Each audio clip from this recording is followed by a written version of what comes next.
Nasa well-deserved break pa si Petrogas setter Jules Tolentino matapos sa matagumpay na PBL run at ibinahagi niya ang paghahanda, suporta at mga posibilidad na nakaabang bago ang susunod na conference.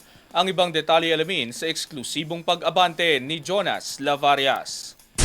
Sports Now. Sports Now. Exclusive.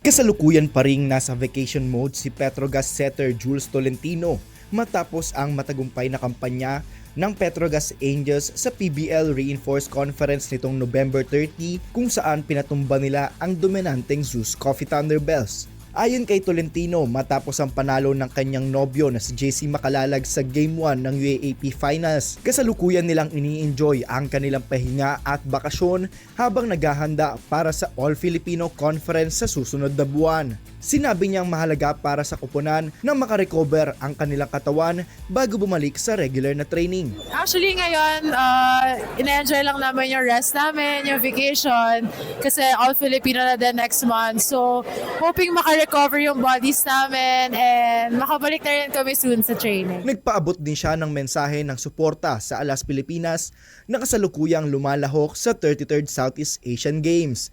Ani ni Tolentino, umaasa siyang mag-e-enjoy ang mga players at tiniyak na ipagmamalaki sila ng mga Pilipino, partikular na ang kanyang mga dating kakampi sa Lasal.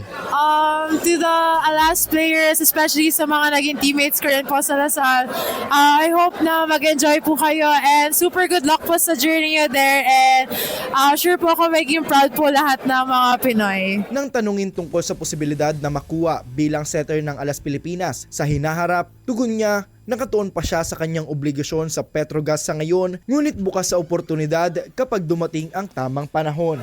So far, hindi ko pa po siya naiisip. Mas focus na po muna ako sa team ko right now. But when the opportunity comes, I think naman po. Ngayong nasa bakasyon pa si Tolentino, umaasa rin siyang makikita ng fans ang isa pang double-double championship nilang magpartner sa linggo, kung saan susubukan ng Lasal at ni Makalalag na tapusin ang UAAP Final Showdown kontra UP at kunin ng 2-0 sweep sa kanilang best of 3 na tunggalian. Ako, si Jonas Lavarias, Abante Sports, now na.